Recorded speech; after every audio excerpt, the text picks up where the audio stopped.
Sir, please start.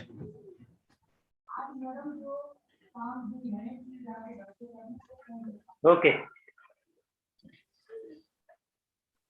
I think we need to stop screen sharing. Only then the speakers would be visible. I'm not sure. Sorry, Am I sir? visible to you? Yes, sir. Am Yes, I sir. visible to you? Yes, Okay, sir. I Yes, can't sir. see myself. Okay. Yeah, thank you. Thank you. No problem. हाँ, आप सभी का स्वागत है भारत माता के चरणों में। हम सभी एनएसएस के कैडेट्स वंदन करते हैं और आज का कार्यक्रम शुरू करते हैं। आज एनएसएस डे के अवसर पर हम एक खास कार्यक्रम में सभी यहाँ पर मिले हैं। ये ऑनलाइन प्लेटफॉर्म, कोविड ने हमें बहुत कुछ निराशाजनक चीजें दी हैं हमारे जीवन में, लेकिन कोविड ने एक बहुत अच्छी चीज जो हमें यहाँ पर दी है वो है ऑनलाइन मीटिंग प्लेटफॉर्म, और उसी प्लेटफॉर्म का उपयोग करते हुए आज हम सभी यहाँ पर उपस्थित हैं। आप सभी एनएसएस कैडेट्स, प्रोग्राम ऑफिसर्स, हमारे गेस्ट, वॉलंटियर्स, पूरे भारतवर्ष से जुड़े हुए सभी लोगों का मैं हार्दिक अभिवादन करता हूँ। मैं नितेश जी से विनती करूंगा कि हमारी संस्कृति का अनुकरण करते हुए हमारी ज्ञान की देवी, हमारी विद्या की देवी माता सरस्वती की वंदना हमारे सामने प्रस्तुत करवाएं। नितेश जी, सरस्वती वंदना।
टेक्नोलॉजी की कुछ मर्यादाएं भी हैं, कुछ खासियतें भी हैं। टेक्नोलॉजी की खासियत ये है कि हम सब भारत के किसी भी कोने में बैठे हैं। मैं पश्चिमी छोर पे बैठा हूँ, कच्छ डिस्ट्रिक्ट के भुज शहर से मैं अभी आपके साथ जुड़ा हुआ हूँ।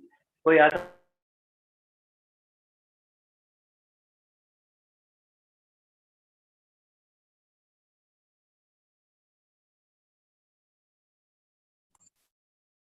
Hello.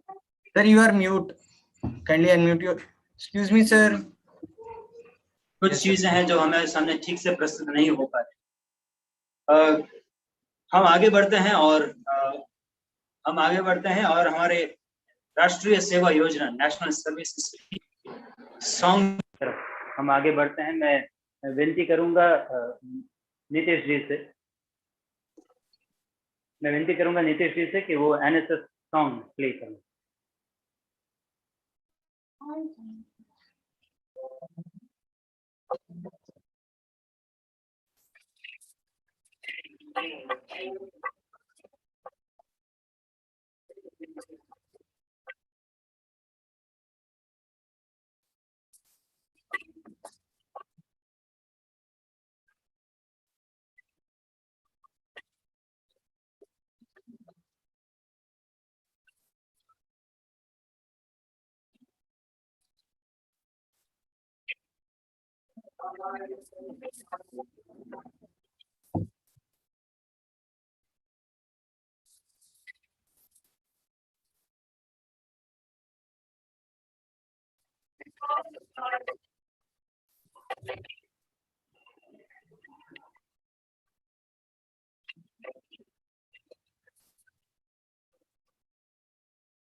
धन्यवाद।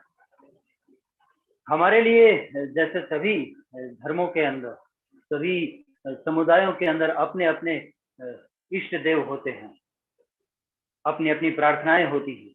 उसी तरह जितने भी हम एनएसएस कैडेट्स हैं, मैं भी एक विद्यार्थी काल में एनएसएस कैडेट रहा था, हम सभी के लिए ये एनएसएस सॉन्ग जो है किसी प्रार्थना से कम नहीं।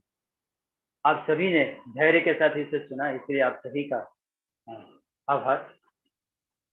अब समय है हमारे बीच जो हमारे आज के माननीय जितने भी मेहमान हैं, उपस्थित मेहमान हैं, उन सभी का स्वागत करने का।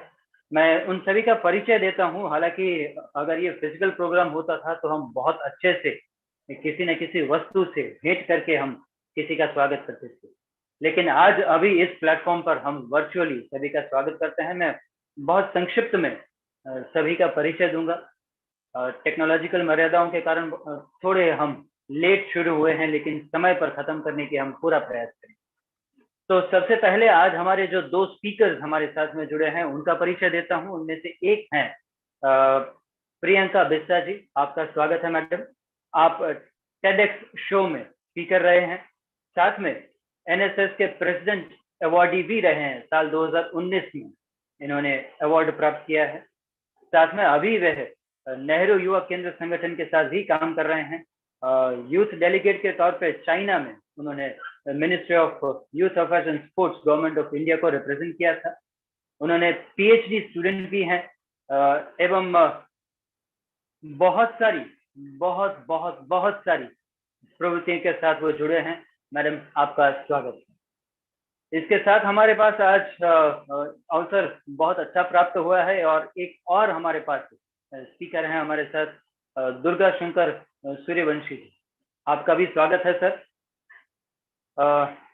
आप एमए पॉलिटिकल साइंस और एमए पब्लिक एडमिनिस्ट्रेशन का आपका अभ्यास है, साथ में आपने बीकॉम भी किया हुआ है। आप मध्य प्रदेश से हैं और एनएसएस के बहुत सारे अचीवमेंट इनके साथ जुड़े हुए हैं। कुछ एक अगर आपके साथ में साझा करूं तो इंदिरा गांधी एनएसएस अवार्ड 2014-15 में उनको मिला है। आपको Republic day parade new Delhi में जाने का अवसर मिला था 2015 में। साथ में आप एनएसएस स्टेट अवार्ड के भी होल्डर हैं एवं विक्रम प्रतिभा सम्मान 2013 में भी आपको प्राप्त हुआ है, और ऐसे कई सारे सम्मान आपके साथ हैं, और आप कई सारे एनएसएस की अलग अलग प्रवृत्तियों के आप सभ्य भी रहे हैं। तो आपका दुर्गेश जी, आपका भी बहुत बहुत स्वागत है।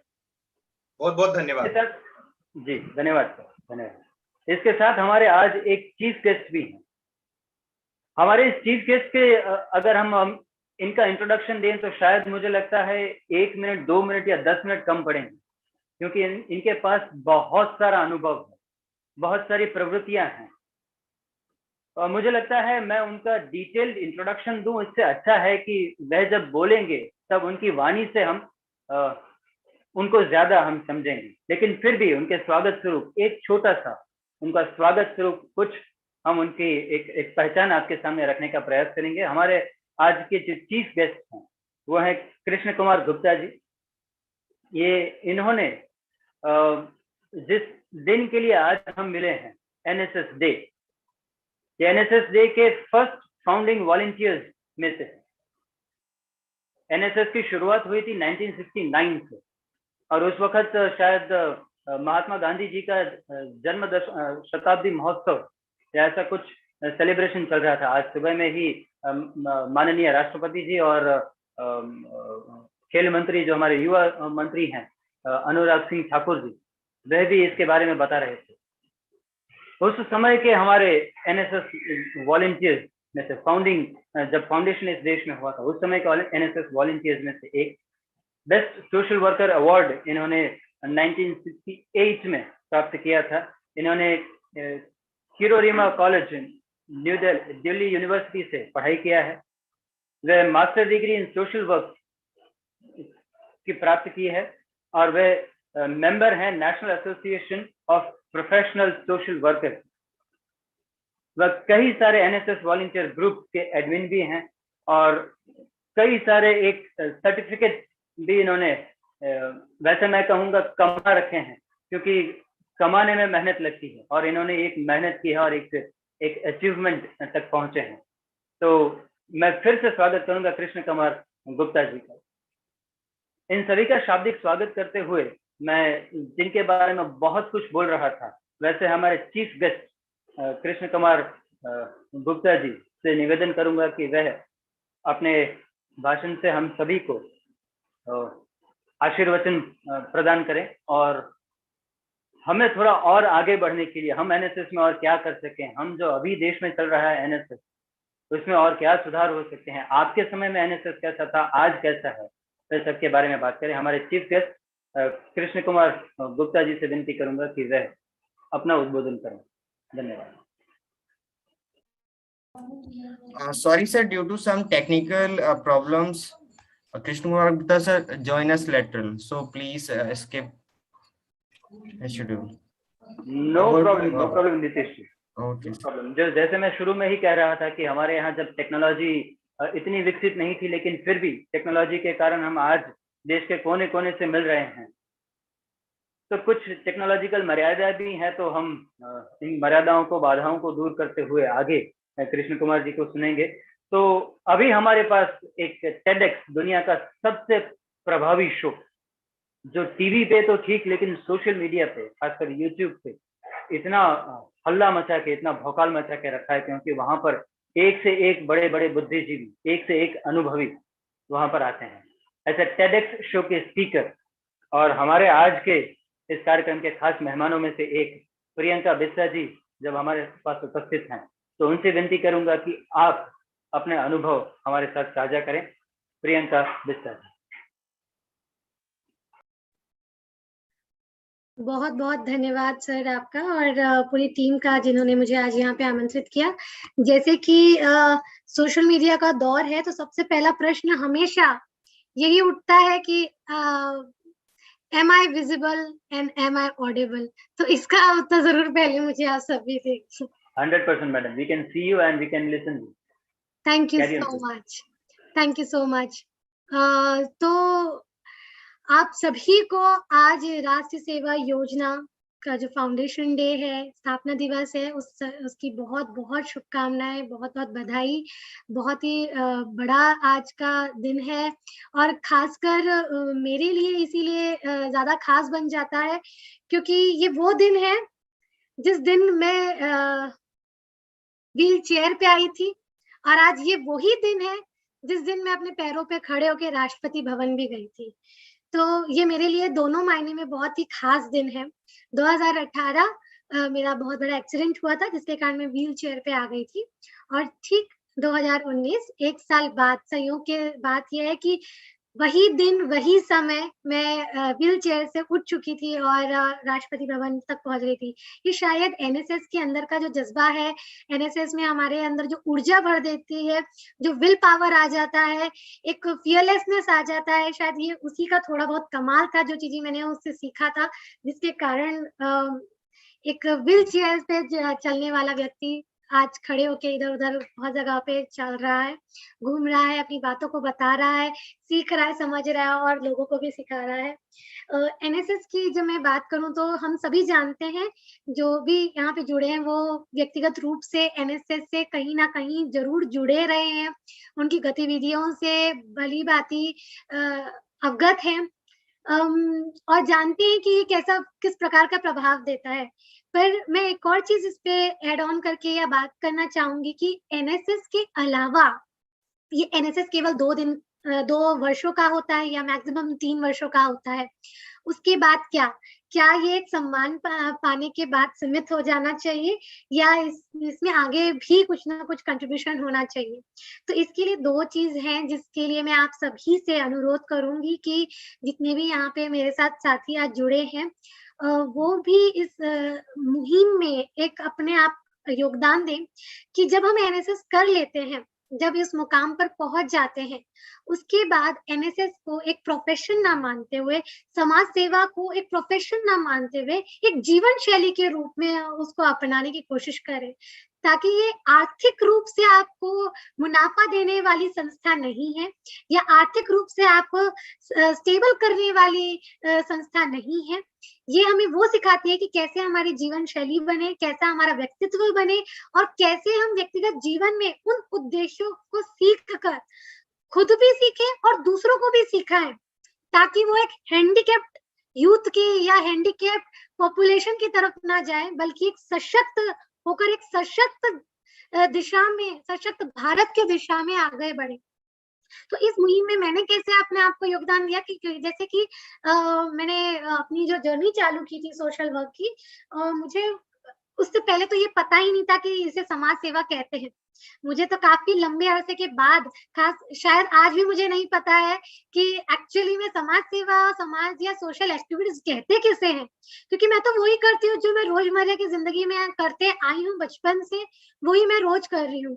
तो यही टाइप का एक थोड़ा सा बदलाव मैं आप सभी से भी एक्सपेक्ट करती हूँ कि आप इस चीज को एज अ दिनचर्या लेते हुए एक लाइफस्टाइल जीवन शैली के रूप में देखें तो शायद ये बहुत कुछ कमाल कर जाएगा। मैं जब क्लास 7th या 6th में थी तब मैंने इसे जर्नी स्टार्ट किया और धीरे धीरे जब गांव में और यहाँ के स्लम एरिया में मैंने टूटे फूटे पुराने फ्लैट्स जो होते हैं उसके साथ एक प्रियंका पाठशाला शुरू की थी, जो एक समय के बाद सपना बन गया और सपना साकार करने में मैंने अपनी पूरी हिम्मत जता दी।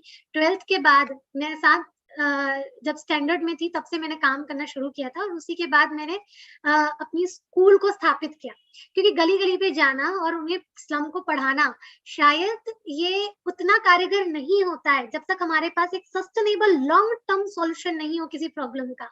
तो ये लॉन्ग टर्म सॉल्यूशन मैंने ये निकाला था कि एक स्कूल को स्थापित की जाए जिसमें कि प्रिविलेज, अंडर प्रिविलेज हर तरीके की एक्टिविटीज हो और हर तरीके के लोगों को हम वहाँ पे जोड़ सके और एक एम्प्लॉयमेंट जगा सके। हमने स्टार्टअप के बारे में सुना है, एम्प्लॉयमेंट के बारे में सुना है, पर हमें इंडिपेंडेंट होना भी बहुत जरूरी है। जो मैं 12th के बाद इंडिपेंडेंट हो चुकी थी, अपने पैरों पे खड़ी थी और उसके बाद से आज तक के जितने भी मेरे पेज होते हैं या बिल्स होते हैं, फीस होती है, पढ़ाई होती है कॉलेज की, वो सब मैं खुद उठाती हूँ। तो ये एक प्राइड होता है। एक इंडिपेंडेंट भारत को इंडिपेंडेंट युवा भी चाहिए, एक इंडिपेंडेंट पॉपुलेशन भी चाहिए, वो जो कि समाज सेवा को अपना प्रोफेशन नहीं मानता है, बल्कि उसको अपनी एक जीवन शैली के रूप में आगे लेकर चल रहा है। तो मेरे ख्याल से जब ये हम इसको जीवन शैली में बना लेंगे, तो यहाँ पे आज मात्र छत्तीसगढ़ की मैं बात करूं तो मात्र छत्तीसगढ़ में 2.5 लाख एनजीओ काम कर रही है। आप खुद सोचिए, जिसकी आबादी कुछ लाखों में ही होगी, उस राज्य में 1 करोड़ की अगर आबादी है, उस राज्य में अगर 2.5 लाख एनजीओ, और वो भी बहुत अच्छे से काम कर रही है, अगर वो वाकई काम कर रही होती तो क्या एक भी त्रुटियां इस राज्य में होती? मैं अपने राज्य के अलावा इस देश की बात करना चाहती हूँ। इस देश में ऑन पेपर्स आज की तारीख में करीबन 23 लाख से ज्यादा एनजीओ रजिस्टर्ड है, और जो रजिस्टर होने वाली है वो आप जैसे एनएसएस के युवा भी हो सकते हैं या एनवाईकेएस के भी युवा हो सकते हैं, जिनका दृष्टिकोण बहुत अच्छा होगा, जिनका मोटिव बहुत अच्छा होगा और उसको इम्प्लीमेंट भी कर रहे होंगे। पर वो कहीं ना कहीं ये भी भूल जाते हैं कि अगर आपको घर खर्च चलाना है तो वो फंड रेजिंग इससे आता है, लाइवलीहुड को भी देखना रहता है। तो उस चक्कर में वो फाइनेंसेस को लेकर जब बात आती है, तो कहीं ना कहीं वो एक इंडिपेंडेंसी हट जाती है, वो डिपेंडेंसी में बदल जाती है। ये बहुत छोटी सी बात है, पर कोशिश करिए कि एनजीओ और बढ़े ना, जबकि घटे, क्योंकि जब हम एनजीओ को घटाएंगे तब ये हम एक जीवन शैली को क्रिएट कर पाएंगे। सोशल एक्टिविज्म, सोशल वर्क को हम जीवन शैली के रूप में लोगों के पास प्रचार प्रसार करेंगे, तो इस प्रकार की 22 लाख जो एनजीओ ऑन पेपर्स रजिस्टर्ड है और बहुत अच्छा उम्दा काम कर रही हैं, उनकी जरूरतें भी खत्म हो जाएंगी जब आसपास में हम समाज को इतना अच्छा, सुदृढ़ और सशक्त बनाएंगे। तब मेरी जैसे जर्नी एनएसएस ने मुझे, मैं वो व्यक्ति हूँ जो घर के केवल 2 किलोमीटर के अलावा 12वीं तक कहीं गई नहीं थी। कॉलेज के बाहर, कॉलेज जब जाना था तब पहली बार 4 किलोमीटर में दूर अकेले गई थी, बहुत खुश थी। उससे पहले ना मैं अपने स्कूल लाइफ में कभी कोई पिकनिक गई थी, ना कोई कैंप गई थी। पर एनएसएस ने मुझे वो मुकाम दिया। जिस लड़की ने 4 किलोमीटर की दूरी को पार नहीं किया था, उस लड़की ने आज एक धीरे धीरे स्टेप लिया, यूनिट कैंप से चालू किया, स्टेट कैंप पे गई, फिर उसके बाद अपने थोड़ा दायरा और बढ़ाया, 3000 किलोमीटर 2000 किलोमीटर दूरी को पार करके नेशनल यूथ कैंप में गई। भगवान ने और मेरी काबिलियत ने शायद इतना मुझे परखा या समझा कि मुझे मौका मिला कि इस 3000 किलोमीटर की दूरी को और थोड़ा आगे माइलस्टोन पे लेकर जाकर सीधा पहुंचा दिया मुझे चाइना। तो उस फियरलेसनेस मुझे शायद चाइना और एनएसएस इस तरीके के ऑर्गेनाइजेशन ने दिया है। पर मैंने उसका एक संकल्प लिया था कि जब मुझे जितना सीखना है एनएसएस ने मुझे सिखा दिया है। समय 2 साल के बाद ये आता है कि अब आप एनएसएस को वापस क्या देते हैं, कंट्रीब्यूशन क्या देते हैं। मुझे आज भी बहुत खुशी है कि जब एनएसएस का नाम लेंगे, हिस्ट्री में काफी लोग को शायद अभी ये पता ना हो, पर हिस्ट्री में मेरा नाम जरूर ये जुड़ेगा कि एनएसएस की पहली व्यक्ति हूँ जिसने सिविल सर्विसेज में एनएसएस का नाम लाया है। लास्ट ईयर 2020 के सिविल सर्विस एग्जामिनेशन में मेरे नाम पे क्वेश्चन किया गया था, और जिसमें एनएसएस के बारे में भी लिया गया था कि छत्तीसगढ़ की कौन सी बेटी है जिसे राष्ट्र सेवा योजना राष्ट्रपति पुरस्कार से सम्मानित किया गया था। ये जो प्रश्न है वो सिविल सर्विस का सबसे चर्चित प्रश्न बन गया, और उसी के बाद एनएसएस का नाम यूपीएससी की बुक में भी रजिस्टर हो गया। और मुझे मिनिस्ट्री से कॉल आया कि प्रियंका बहुत ही बढ़िया, तुमने एनएसएस को वो ऊंचाई दी जो शायद इतने 50 साल में नहीं हुई थी। अब वो सिविल सर्विस एग्जामिनेशन जैसी कठिन परीक्षाओं का भी एक हिस्सा बन गया है। तो इट्स लाइक कि हमने जो सीखा है वो एक गिव अवे वाली बात भी होनी चाहिए, हमें कंट्रीब्यूशन का समय आ जाता है 2 साल के बाद। तो वो एक बहुत ज्यादा महत्वपूर्ण चीज होती है। आज के सेशन से मैं सिर्फ कुछ चीजें जो दे के जा रही हूँ, उससे ज्यादा मैं लेकर जाना चाहती हूँ। वो है कि इनमें से मैं बहुत से लोगों से परिचित भी हूँ, जैसे मेरे सीनियर है दुर्गेश सर, कृष्णा सर, हमारे मेंटोर है अनिल खत्री जी हैं, और करुणा है। ये सब मेरे काफी फेसबुक या अलग अलग माध्यमों से मेरे से जुड़े हुए हैं, मैं उनसे परिचित भी हूँ बहुत अच्छे तरीके से। पर उसके अलावा जो भी व्यक्ति इस वीडियो को देखे या मुझसे जुड़ा है इस आज सेशन के माध्यम से, मैं सबसे ये अनुरोध करूंगी कि इसे एक स्पर्धा के रूप में, एक कंपटीशन के रूप से निकालने की आज आवश्यकता है। जो मैं अपने आसपास देखती हूँ, मेरे जूनियर्स में देखती हूँ, उनमें एक होड़ मची है कि अगर हम अवार्ड्स नहीं ले पाए तो क्या होगा। तो उनके लिए मेरा मैसेज रहेगा कि आप इसे एज अ लीड करें कि हमें इंडिपेंडेंट होना है, हमें एक हैंडीकैप पॉपुलेशन तैयार नहीं करनी है, जो बेरोजगारों की टोली है वो तैयार नहीं करनी है, हमें एक अच्छा सशक्त युवा होकर इस कंट्री को आगे ले जाना है। और ये बहुत ही सीरियस मैटर है। जब हम अपने पैरों पे खड़े नहीं होंगे, जब हम अपने बिल्स को पे करने की हैसियत में नहीं आएंगे, तब ये एनजीओ काम नहीं आएंगे।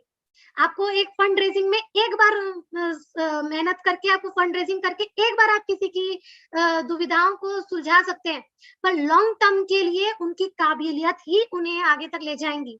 तो आज ही से शुरू कर दीजिए कि किस तरीके से आप सशक्त होंगे, दूसरों को सशक्त करेंगे और ये सशक्त समाज खड़ा करेंगे। इसी कड़ी में मैंने आगे जब देखा कि सिर्फ स्कूल से नहीं, आगे और भी काम करना जरूरी है, तो आज मेरे पास 1000 से ज्यादा की एक टीम है जो कि पूरी हैंडीकैप लेडीज की टीम है। कल तक वो अपने घरों के बाहर केवल रोड पे रहते थे या किसी संस्थाओं में रहते थे, आज वो अपने घर में, पिछले मैं उनके साथ 9 साल से काम कर रही हूँ, आज वो अपने घर में एक व्यवसाय कर रहे हैं और उनका मुनाफा इतना हो चुका है कि पर मंथ वो 2.5-3 लाख रुपए तक का अपना जोड़ पा रहे हैं। तो अब वो किसी एनजीओ पे डिपेंडेंट नहीं है, वो खुद एक रूप में ऐसा समूह बन गया है जो सशक्त समूह है, जो खुद तो सशक्त हो रहा है पर साथ ही में अन्य हजारों लोगों को सशक्त कर रहा है रोजगार देकर। तो हमारे पास बहुत बड़ी मुसीबत है अभी सामने, वो है रोजगार की, और ये हम सब जानते हैं। तो हमारे युवाओं के लिए बहुत आवश्यक है कि अगर वो रोजगार नहीं पा रहे हैं तो रोजगार लेकर जनरेट करने के शुरू की थी 14 देशों के साथ कि आई एम द चेंज। हम हमेशा बदलाव चाहते हैं पर भूल जाते कि वो बदलाव कौन है, वो बदलाव आप और मैं है।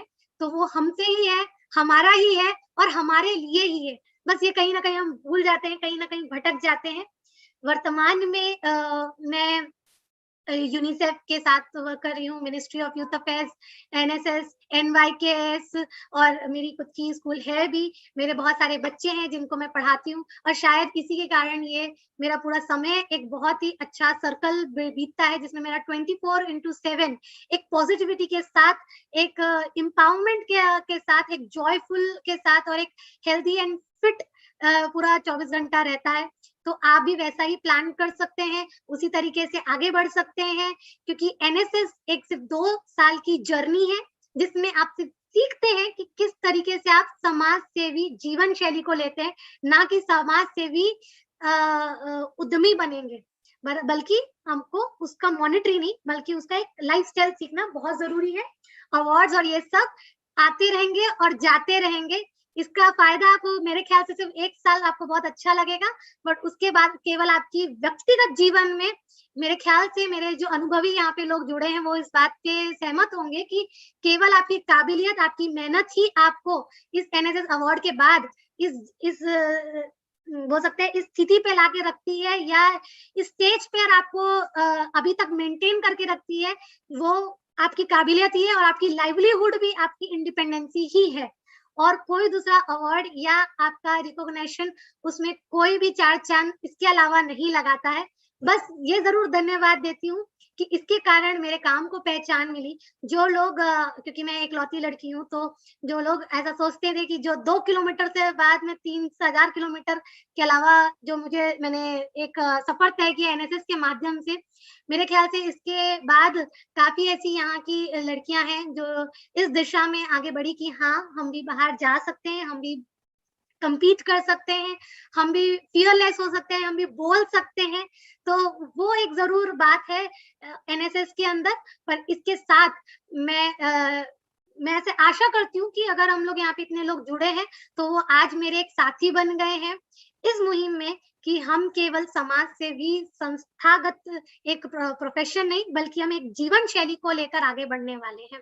और आशा करती हूँ कि आप सभी इस दिन को बहुत हर्ष और उल्लास से मनाएंगे और हर साल हम इसी तरीके से मिलेंगे और अगली बार जब हम मिलेंगे तब हम एक दूसरे की बारे में जरूर चर्चा करें कि बीते इस एक वर्ष में हमने अपने अंदर क्या बदलाव किए इस सेशन के माध्यम से, क्योंकि सेशंस होते हैं, बातें होती हैं और बातें वहीं रह जाती है और घूम भी हो जाती है।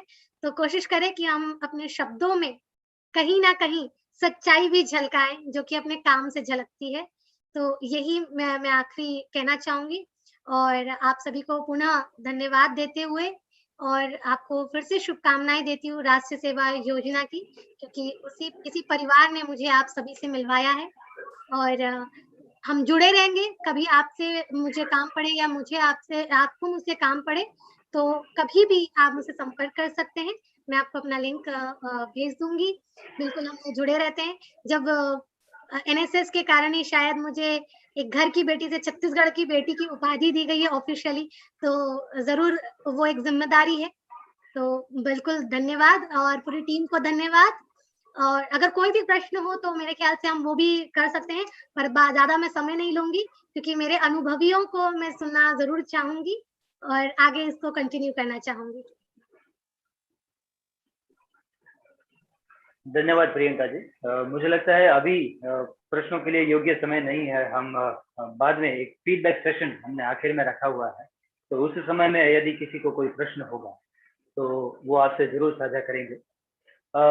जब आप बोल रहे थे तब मैं आपको बहुत बड़े ध्यान से सुन रहा था, क्योंकि मैं भी किसी समय हायर सेकेंडरी में और फिर कॉलेज में एनएसएस वॉलंटियर ही रहा था। आपसे कुछ प्रेरणा लेते हुए मैंने ऐसे ही रैंडमली गूगल से पूछा कि आपके नाम का, प्रियंका नाम का अर्थ क्या है। देखिएगा संयोग कितना अच्छा है, मैडम जो काम कर रहे हैं, अपना जो काम का ब्यौरा दे रहे थे, उससे बहुत मिलता जुलता इनका नाम का अर्थ हमें गूगल बता रहा है। कह रहा है कि it is a word derived from Sanskrit word प्रियंकेरा और प्रियंकारा, which means someone or something that is amiable, lovable or makes you happy and very talkative।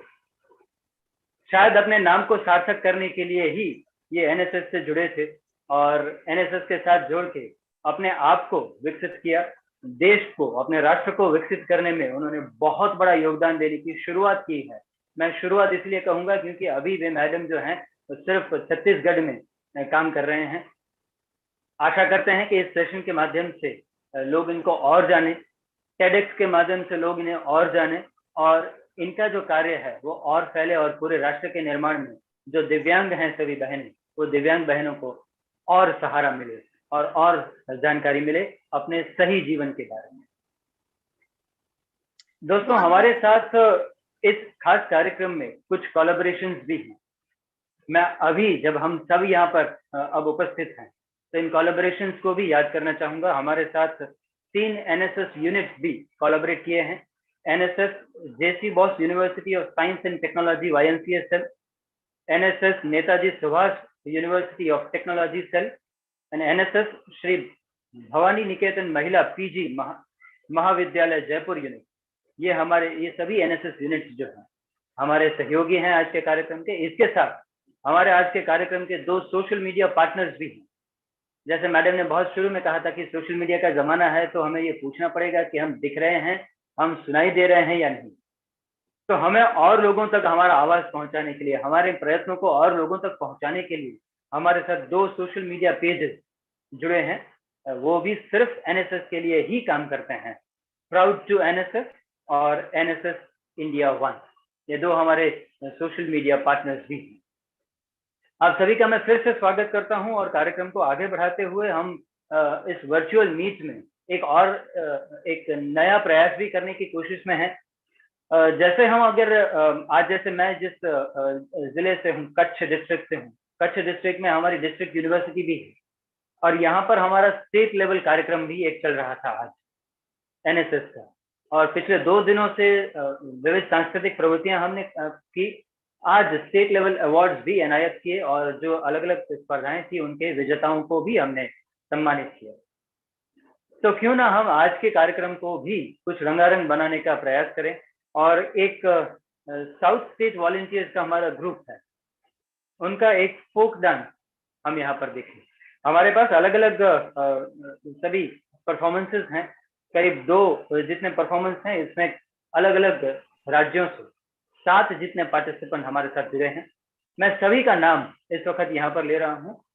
हमारे साथ जो कल्चरल परफॉर्मेंसेस हैं वो नुपुर हैं राजस्थान से, निपामोनी डेका हैं आसाम से, अमीशा चालिहा वो भी आसाम से हमारे साथ हैं, ज्योति शर्मा हरियाणा से हैं, नसरीन खातून वेस्ट बंगाल से हैं, एसएस समयुक्ता वो हैं तमिलनाडु से, और जीनल तंडेल हैं गुजरात। आप देख सकते हैं हमारे पास आसाम, हरियाणा, वेस्ट बंगाल, तमिलनाडु, गुजरात, करीब देश के हर छोर से हमारे साथ लोग हैं। तो अभी हम एक साउथ स्टेट वॉलंटियर्स का फोक डांस यहाँ पर हम वर्चुअल प्लेटफॉर्म पे देखेंगे, और इसके बाद जो हमारे गणमान्य जो स्पीकर्स हैं उनको सुनेंगे। Nitesh ji, over to you, please play folk dance of south state volunteers. Thank you.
Thank you Nitish ji, आपने हमारे साथ एक बहुत अच्छा डांस शेयर किया। हालांकि कई सारे मेरे मित्र जो ऐसे भी हैं जिन्होंने ऑडियो ठीक से नहीं सुन पाए थे, अलग अलग इंटरनेट की बैंडविड्थ के कारण कई बार ऐसा भी होता है कि हमारे साथ ऑडियो ठीक से नहीं पहुंच पाता, लेकिन हम इस डांस के माध्यम से, इस नृत्य के माध्यम से जो उनकी भावनाएं थी वो हमारे तक पहुंची। साउथ का एक कल्चर हमारे साथ। आज एनएसएस डे 24 सितंबर हम एनएसएस डे के तौर पे क्यों सेलिब्रेट करते हैं? क्योंकि इसी दिन 1969 में जब गांधी जी के जन्म जयंती का एक 100 वर्ष का उत्सव चल रहा था, तभी हमारी भारत सरकार ने ऐसा एक नया विचार प्रस्तावित किया और कहा कि युवा या विद्यार्थी हमारे देश के निर्माण में, हमारे राष्ट्र की सेवा में वह क्या कर सकते हैं। और इसी विचार के साथ कोणार्क सूर्य मंदिर के पहियों का एक मोटिव लेके एनएसएस का हमारा लोगो बनाया और इसके साथ राष्ट्रीय सेवा योजना, नेशनल सर्विस स्कीम को पूरे देश में लॉन्च किया। और इसी को याद करते हुए हम हर साल 24 सितंबर जो है वो सेलिब्रेट करते हैं, इसे याद करते हैं। और हम इन पूरे साल में जो एक्टिविटीज करते हैं उन एक्टिविटीज को याद करते रहते हैं।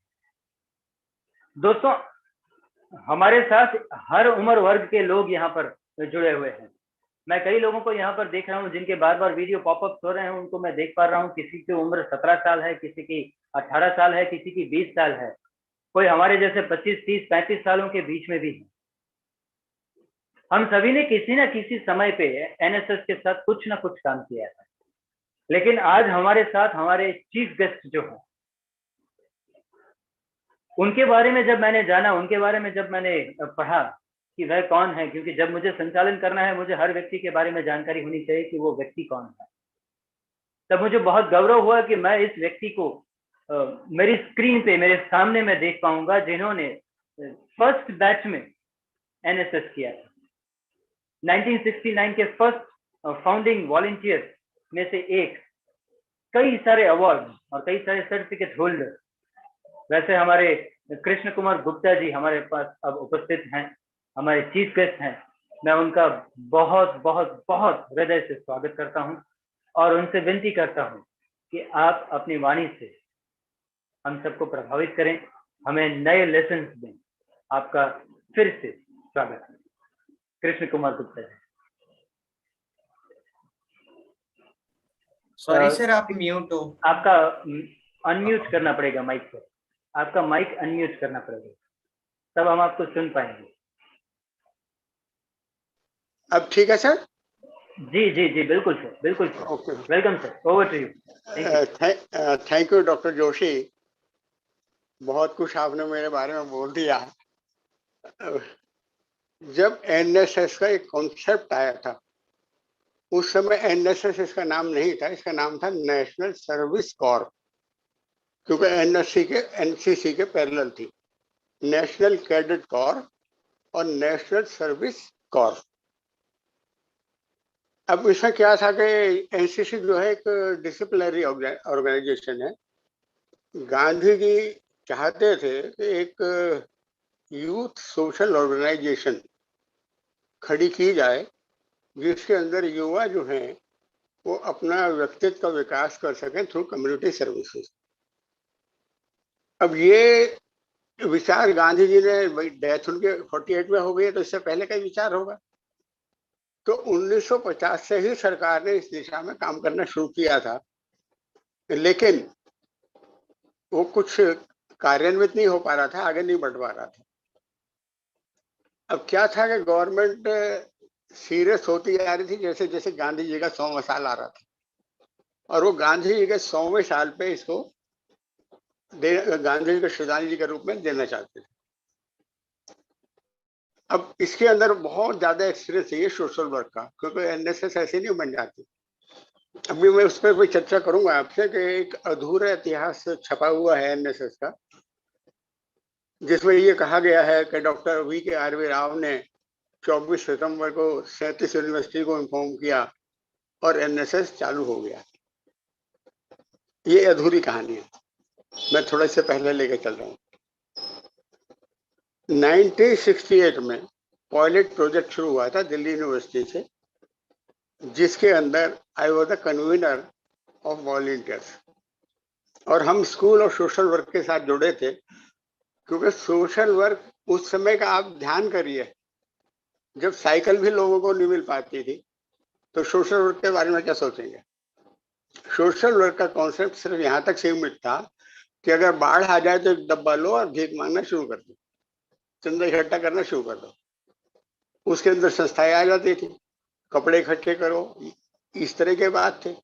एग्जैक्टली सोशल वर्क नाम की कोई चीज उस समय इतना कॉन्सेप्ट क्लियर था ही नहीं। School of social work is a very Pioneer institution of India, I can say Asia, इनके जो प्रोफेसर थे, डायरेक्टर प्रोफेसर रानाडे, जब हमारी उनसे मुलाकात हुई तो उन्होंने कहा कि आप वॉलंटियर्स इकट्ठे करिए और एक संस्था हम बनाते हैं युवाओं की।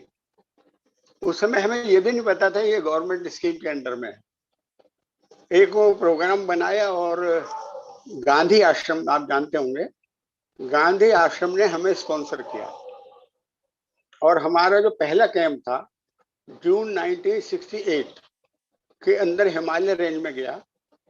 हम लोगों ने बड़ी मुश्किल से, अब आप देखें उस समय क्या था, कम्युनिकेशन कुछ नहीं आया, तो मोबाइल फोन करो एकदम हम लोग इकट्ठे हो गए। उस समय तो लैंडलाइन नंबर का भी नंबर अगर आप सर्च करेंगे तो 20 साल के अंदर आता। आज अप्लाई करेंगे ना तो आपके बेटे को मिलेगा उसका कनेक्शन, यानी 20 साल लग जाते थे कनेक्शन में।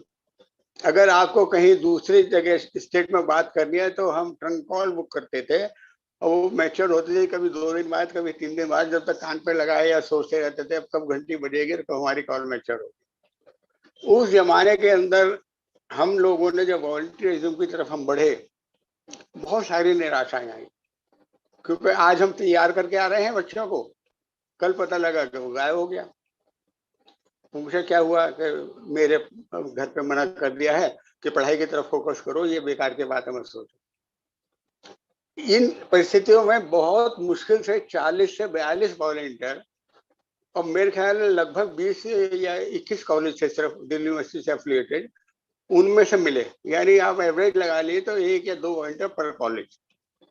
उनकी गारंटी नहीं थी कि वो मीटिंग अटेंड करेंगे, उनकी गारंटी नहीं थी कि दे विल फॉलो अस, लेकिन वो एक नंबर हो गया था हमारे पास कि हाँ 40-42 होंगे। जब इस कैंप का नंबर आया तो उसके अंदर अधिकतर ने को जब पता लगा कि मनाली जा रहे हैं, किसी ने कहा हम कुल्लू जा रहे हैं, किसी ने कहा हम वहाँ जा रहे हैं, किसी ने कहा हम वहाँ जा रहे हैं, तो हमने 3-3 का ग्रुप बना दिया। यही 14 जगह पर हमने भेजा। तो वो तो नेचुरली बात है कि वो तो पिकनिक के मूड से गए थे, उन्हें कहाँ वो सोशल वर्क करना था। लेकिन गवर्नमेंट ऑफ इंडिया के जो हम पे गाइडलाइंस थी, हम उनको स्ट्रिक्टली बोल रहे थे उनको कि आपको ये चीज कर रही है, क्योंकि हिल एरिया कट ऑफ था प्लेन एरिया से, कल्चर ही अलग था बिल्कुल, ये समझ लीजिए जैसे विदेश होता है। तो हमारा वहां जाना हिल एरिया में, उन लोगों को अपने बारे में बताना हो तो हमें बहुत मॉडर्न समझते थे और हम उन्हें बहुत बैकवर्ड समझते थे, क्योंकि उनके रहन सहन में हमारे रहन सहन में बहुत फर्क था। आज तो बहुत ज्यादा हम एक जैसे हो गए ना, अब तो सब एक जैसे हो गए। लेकिन I am talking of 53 years before, 53 साल पहले की मैं बात कर रहा हूँ।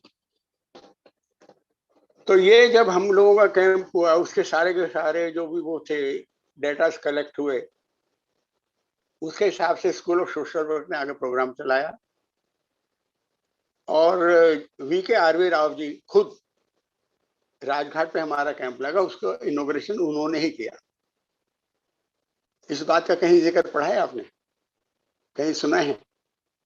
मेरे पास ये डॉक्यूमेंटेशन है, जब VK राव ने हमें आके संबोधन किया और कैंप का स्टार्ट हुआ। वो 15 दिन का कैंप था हमारा। ये सब दिल्ली यूनिवर्सिटी के बच्चे हैं, अभी इससे बाहर का कोई भी नहीं जुड़ा हुआ। 7 जून को ये कैंप, टॉकिंग ऑफ 7 जून 1969 को इसका समापन हुआ। गुजरात के गवर्नर आए थे, मैंने उनको वोट ऑफ थैंक्स किया था, being a senior most volunteer. वहां से वो जो हमारा वर्क किया हुआ था, वो सारी प्रोजेक्ट रिपोर्ट्स वो मिनिस्ट्री ने कलेक्ट की। अब ये टाइम आ गया आपका जून से लेके सितंबर तक। ये आगे भी जा सकता था, लेकिन गांधी जी का तो जन्मदिन 2 अक्टूबर को है और सेंटनरी 1969 में है, तो गवर्नमेंट को ये लगा कि भाई इसे जल्दी से लागू करो, कहीं ऐसा ना हो कि 2 अक्टूबर निकल जाए। अब क्यों, अभी आपने एक जिक्र किया 24 सितंबर का, तो आप मुझे बता सकते हैं भाई 24 सितंबर वाज सिलेक्टेड?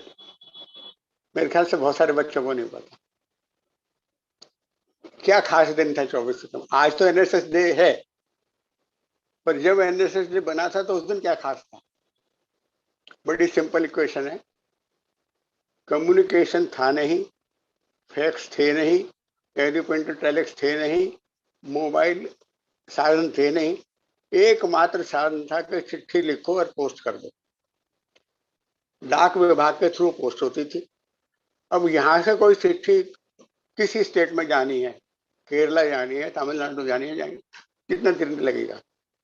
क्योंकि भाई है तो जाएगी, नहीं जाएगी तो ट्रेन से ही, तो 3 दिन तो ट्रेन ही ले लेगी, तो लेटर तो चौथे दिन पहुंचेगा ना। तो 2 अक्टूबर को ये स्कीम लागू हो सके, इसलिए 24 सितंबर को लेटर लिखा गया वीके आरवी राव जी के द्वारा कि हमें इसे गांधी जी के जन्मदिन पर स्कीम को लागू करना है, जो कि आपने सुना 37 यूनिवर्सिटीज को लेटर वाज इशूड। तो वह 7 दिन पहले यानी 24 तारीख को इसलिए इशू हुआ था कि कहीं ऐसा ना हो कि लेटर लेट हो जाए और स्कीम जो है लागू ना हो। तो मैं आपको ये हिस्ट्री वो बता रहा हूँ जो आपको शायद नहीं होगी, पर क्योंकि मैं I was connected at that time, वो मैंने आपको थोड़ा सा ब्रीफ किया।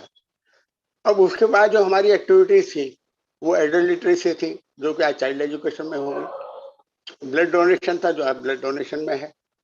फिर क्या था कि जो बीमार लोग हॉस्पिटल में होते थे, आज केयर टेकर के रूप में आप लोग जाते हैं और विजिट करते हैं हॉस्पिटल। हमारे टाइम में ये था कि हम चिट्ठियाँ लिखते थे उनके रिश्तेदारों को कि आपके पेशेंट की ये हालत है, किसी को दवाई चाहिए होती तो उसका इंतजाम करते थे। तो हमारी एक्टिविटीज काफी उस समय के हिसाब से कुछ और थी, लगभग थी सिमिलर ही, लेकिन वो आज थोड़ी मॉडिफाई हो गई। आज के जो बच्चे हैं उनके अंदर ऊर्जा हम लोगों से ज्यादा है। मैंने वो समय को भी देखा था और मैं आज के समय को भी देखा हूँ। ये 3rd जनरेशन आ गई है जिसको मैं देख रहा हूँ। तो आज सिर्फ एक कमी जो मैं महसूस कर रहा हूँ वो ये है कि जो यूथ पावर हम चैनलाइज करना चाहते थे वो प्रॉपरली चैनलाइज नहीं हो पा रही। जो बच्चों की ताकत है, बच्चों की शक्ति है, जैसे अभी प्रियंका बोल रही थी कि उसने अपने ऊर्जा को कैसे चैनलाइज किया, वो सोच हमारे यहाँ कहीं ना कहीं बहुत कमजोरी पर है और युवाओं को वो नहीं मिल रहा रास्ता। अब देखिए, ऐसा तो है नहीं कि हर एक आदमी प्रियंका की तरह आगे बढ़ जाएगा या सोच को रख सकता है। उसके लिए तो आपको सेल्फ डिपेंडेंट होना पड़ेगा, सेल्फ कॉन्फिडेंस रखना पड़ेगा, आत्मविश्वास बढ़ाना पड़ेगा, ये सब कुछ आपको करना पड़ेगा, तभी आप आगे बढ़ सकते हैं। हमारा जो एनएसएस है, एक जानकारी मैं आपको और दूं, ये आध्यात्मिक बेस है। आध्यात्मिक में क्या होता है? अध्यात्म में क्या है कि आप आत्मा को फॉलो करते हैं, you improve your soul. What is percentage development? आपका व्यक्तित्व क्या विकास है? शरीर को ठीक करने के लिए, सुंदर बनाने के लिए आपके पास बहुत सारे साधन हैं, लेकिन आत्मा को सही करने के लिए अगर एक साधन है तो वो है सोशल वर्क। और इसका बड़ा प्रैक्टिकल है। आप किसी की मदद करिए, जो खुशी आपको मिलेगी वो आपको किसी थिएटर में पिक्चर देखने से नहीं मिलेगी। आप किसी भूखे को रोटी खिला दीजिए, आपको इतनी संतुष्टि होगी कि आपने खुद ही खाना खा लिया। आप किसी की सहायता करिए, आपको ऐसा लगेगा कि मैंने पता नहीं कितना बड़ा काम कर दिया। वो आपकी ऊर्जा है, वहीं से आपका आत्मविश्वास है, वहीं से आपको आगे बढ़ने की प्रेरणा है। जब हम कहते हैं स्वयं सेवी, बोलते हैं ना, वॉलंटियर को स्वयं सेवक बोलते हैं। स्वयं सेवक का मतलब, स्वयं मतलब मेरा स्वयं का, और सेवक अपनी खुद सेवा। यानी जब मैं अपनी सेवा करता हूं तो मैं स्वयं सेवक होता हूं। अभी समाज बीच में नहीं आया। जब समाज बीच में आ जाता है तो हम बोल देते हैं समाज सेवी। जब राष्ट्र बीच में आता है हम बोलते हैं राष्ट्र सेवी। तो ये अध्यात्म हमें क्या सिखाता है? ये कहता है first improve your self, believe in your self. अपने आत्मसम्मान को जगाइए, अपने आत्मविश्वास को बढ़ाइए, अपने आत्मधैर्य को बढ़ाइए। वो कैसे बढ़ेगा? कि जब आप प्रैक्टिकली उन कामों को इस तरीके से करेंगे। ये बड़ा आवश्यक चीज है कि आपको कैसे उसे फॉलो करना है। क्योंकि सिर्फ एनरोलमेंट एनएसएस में हो जाए, 2 साल या 3 साल पूरे कर लेना, उसका रिजल्ट क्या आ रहा है? उसका रिजल्ट यही आ रहा है कि जहां आपने कॉलेज पास आउट किया तो वॉलंटियर गायब है। As per data we are producing 40 lakh volunteer per year. Active कितने हैं? कितने वॉलंटियर एक्टिव हैं? वो क्यों नहीं है? क्योंकि कुछ तो ये जो अवार्ड हैं इन्होंने लोगों को बदल दिया। जब से आईपीएल शुरू हुआ, जब से लोगों ने क्रिकेट खेलनी शुरू कर दी। पहले तो कोई मानता ही नहीं था क्रिकेट।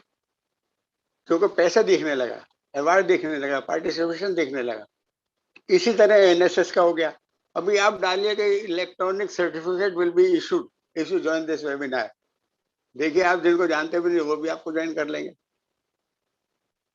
क्योंकि आपको ज्वाइन करने के लिए लालच देना जरूरी है। और समाज सेवा का लालच से कहीं दूर से दूर का संबंध नहीं है। समाज सेवा तो स्वयं से शुरू होती है और फिर वो बाहर निकल के परिवार में जाती है, परिवार से समाज में जाती है, समाज से फिर अपना नगर में जाती है, नगर से फिर जो जिले में जाती है, जिले के बाद वो देश में जाती है। तो जब आप स्वयं की सेवा ही नहीं कर रहे तो आप समाज सेवी कैसे बन जाएंगे? अब स्वयं की सेवा में क्या है? सबसे पहले अपने सोच को ठीक करिए। Be positive always. सामने वाले को गलत मत समझिए।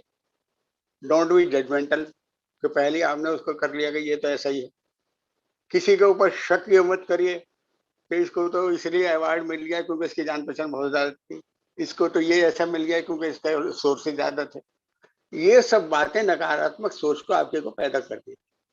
अब ये विषय ऐसा है कि मैं आपका बहुत टाइम ले रहा हूँ, लेकिन क्योंकि मेरा मनपसंद है और मेरा 52 साल का संकलन है, तो मैं आपसे शेयर कर रहा हूँ और आगे भी करता रहूंगा। डिकोड योर सेल्फ एक बहुत अच्छा कार्यक्रम शुरू किया है निर्देश जी ने, जिससे कि मुझे भी उन्होंने शामिल किया था प्रोग्राम में। तो इससे क्या है कि वी एक्सचेंज अवर थॉट्स। आपका क्या एक्सपीरियंस है आपने उसे शेयर किया, आपका क्या एक्सपीरियंस है आपने उसे शेयर किया, मेरा क्या एक्सपीरियंस है मैंने उसे शेयर किया। तो ये डिकोड योर सेल्फ को हमें थोड़ा सा बढ़ाना है। अब इनका मोनोग्राम भी आ गया है जो भी बड़े सुंदर बनाया है। तो मेरा कहना सब ये है हर एनएसएस वॉलंटियर को कि जब भी आप सेवा में जाते हैं, चैरिटी और सेवा में भी बहुत फर्क है। कपड़े दान करना, किसी को खाना देना, it's a charity, it is not a social work. Social work ये है कि जब किसी को आप अपने पैरों पे खड़े होने के लिए तैयार कर देते हैं।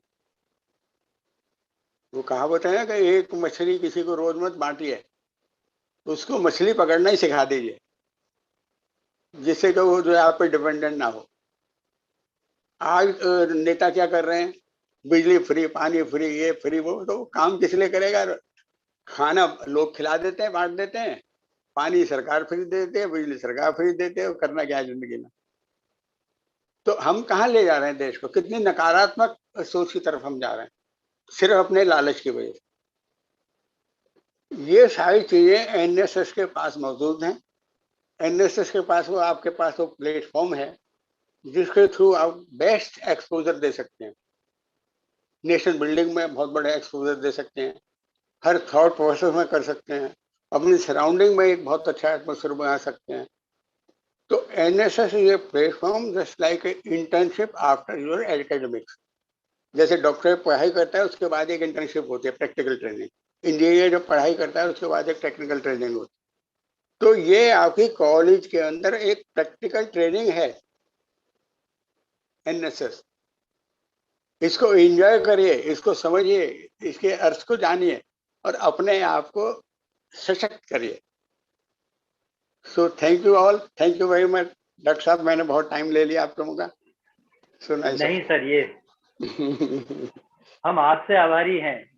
लगता है कि ये समय कम है कि हम आपसे, ये समय की मर्यादा है कि हम आपसे इतना ही सुन पाए।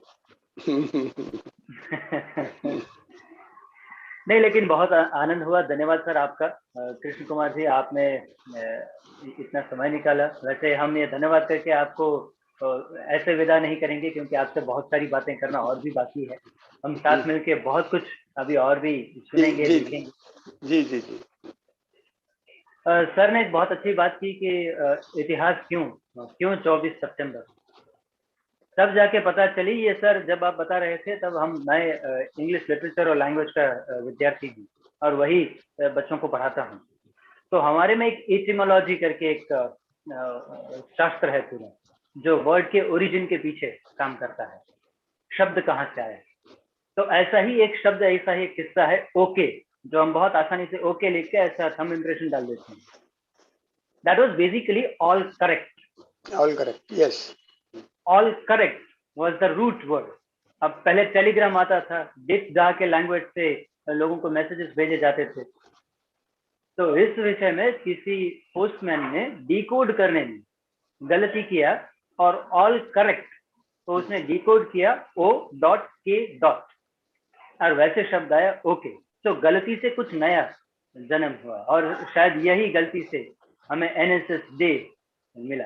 ऐसी ही कुछ मीठी गलती किसी से हुई और NSS डे मिला. लेकिन सर ने बहुत अच्छा. जोशी साहब, मैं एक ऐड कर रहा हूँ आपसे. मैं बहुत टाइम से कोशिश कर रहा हूँ कि ऑन रिकॉर्ड इसको करेक्शन किया जाए.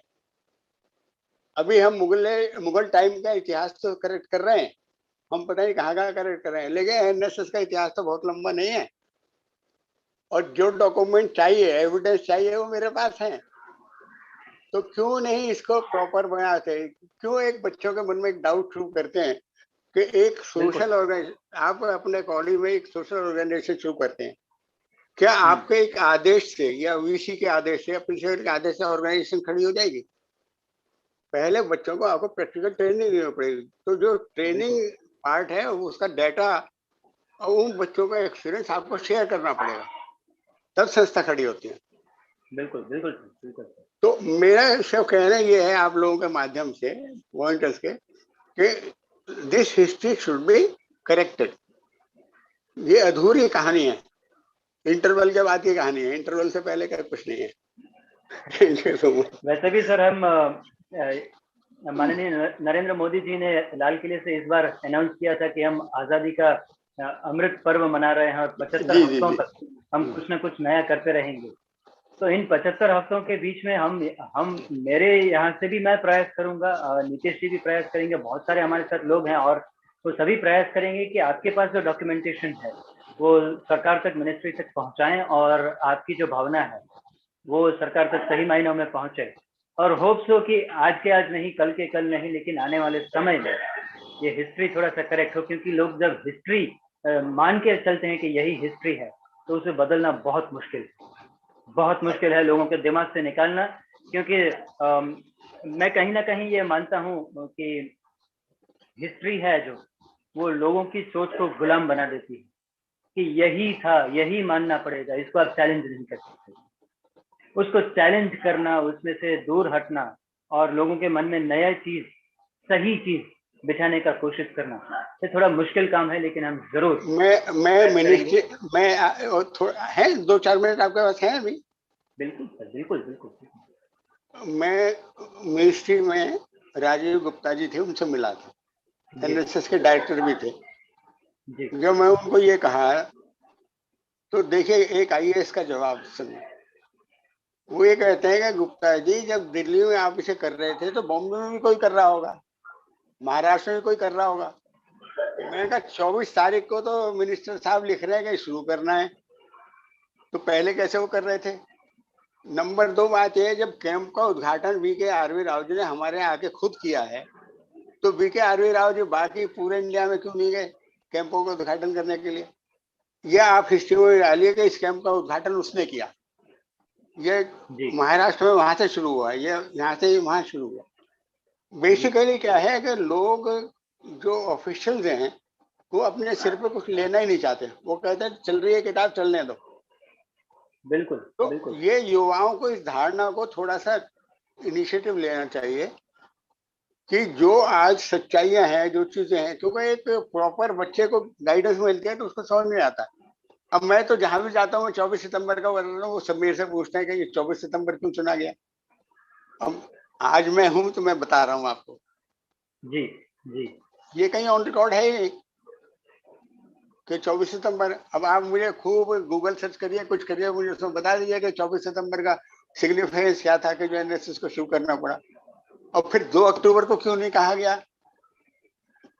हम ये कहते हैं ऑफिशियली कि it was started on Gandhian centenary. Yes yes yes. पर 2 अक्टूबर का तो कहीं जिक्र ही नहीं है. जिक्र तो 24 सितंबर का है ना. तो वाई 24 सितंबर? तो ये मैं ये डिकोड के माध्यम से आपको जानकारी दे रहा हूँ क्योंकि ये कुछ हम चीजें ये ऐसी प्रयास हैं। करेंगे, हमारी जो पूरी टीम है डिकोड योरसेल्फ की पूरी टीम जो है ये प्रयास करेगी कि आपके पास जो डॉक्यूमेंटेशन है उसकी डिजिटल कॉपी हाँ, वो मैं उसका हम कॉपी प्राप्त करें।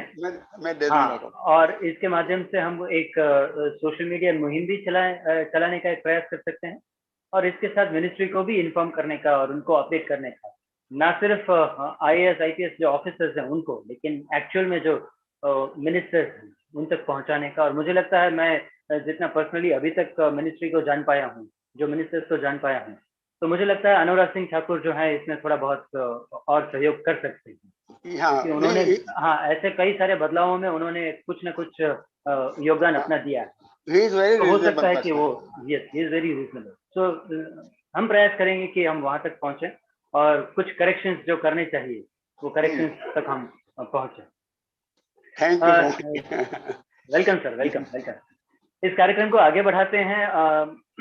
हमारे पास मैंने जैसे कहा था कुछ कल्चरल परफॉर्मेंसेस भी हैं, तो बीच में एक परफॉर्मेंस लेते हैं जो एक हमारे कंप्यूटर में जो F5 बटन होता है रिफ्रेश होने के लिए, ऐसे कुछ विजुअल्स हमारे सामने लाने का कोशिश करते हैं। F5 बटन दबाते हैं और हमारे पास नॉर्थ स्टेट के वॉलंटियर जो हैं उनका एक क्लासिकल डांस परफॉर्मेंस अभी हम हमारी स्क्रीन पे देखेंगे और फिर आगे बढ़ेंगे।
तेरे नैन चमक तलवार डाले नागण सी, ओ तेरे नैन चमक तलवार डाले नागण सी, कद पड़ के घटाकू बरसे और कद मिट्टी घूमर करते, कद पड़ के घटाकू बरसे और कद मिट्टी घूमर करते, और तू करते न बरसात बढ़ के कामड़ सी, ओ तेरे नैन चमक तलवार डाले नागण सी।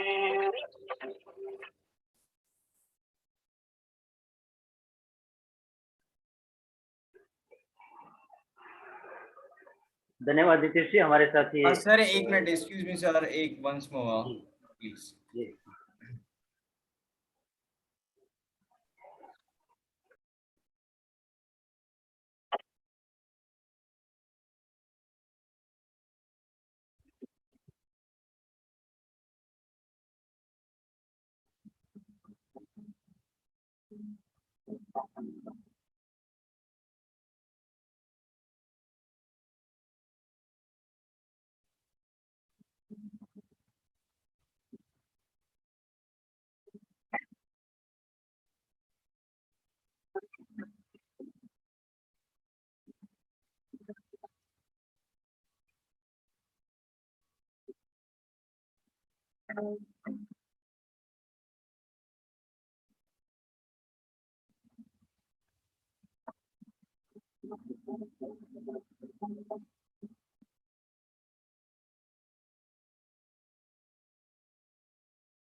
धन्यवाद नीतीश जी।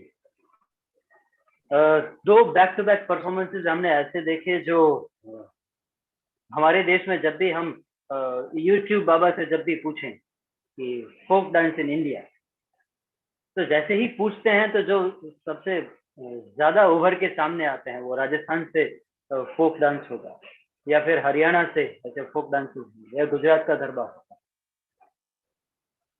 हमारे वॉलंटियर्स का उत्साह देखिए इस कार्यक्रम के लिए। और जैसे सर ने, कृष्ण कुमार सर ने कहा था कि हम स्वयं की पहले सेवा करें, हम स्वयं को जाने, स्वयं को पहचाने।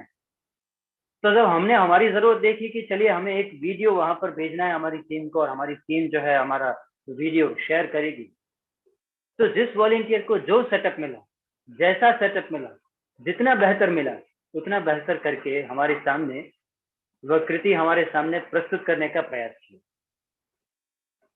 ये बहुत मुश्किल है क्योंकि मैं इवेंट्स जब भी मैनेज करता हूँ कहीं पर as a volunteer, as a professional host और समथिंग, मैं ये हर बार नोटिस करता हूँ कि कितनी भी चाहे आप तैयारियां कर लें, लेकिन कहीं ना कहीं एक फ्लॉ रह जाता है। लेकिन मैं ये मानता हूँ हमारे दुर्गा शंकर जी इसे बहुत अच्छे से एक्नॉलेज करेंगे, क्योंकि उनकी हॉबी जो है वो फोक म्यूजिक है।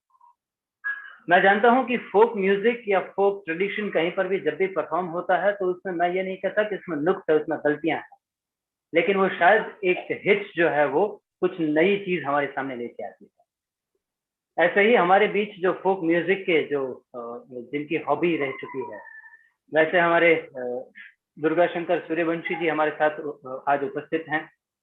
वह MA पॉलिटिकल साइंस और MA पब्लिक एडमिनिस्ट्रेशन किए हैं, डबल MA जिनके पास है, तो इतना ही डबल अनुभव है। तो उनसे मैं विनती करूंगा कि आप अपने अनुभव हमारे साथ साझा करें। हमारे जैसे कई सारे नए वॉलंटियर्स भी हैं, एक्टिंग वॉलंटियर्स भी हैं, उन सभी को आप प्रेरणा प्रदान करें। दुर्गा शंकर। आकाशे तारकम लिंगम पाताले हाटकेश्वरम भूलोके च महाकाल लिंग त्रय नमोस्तुते।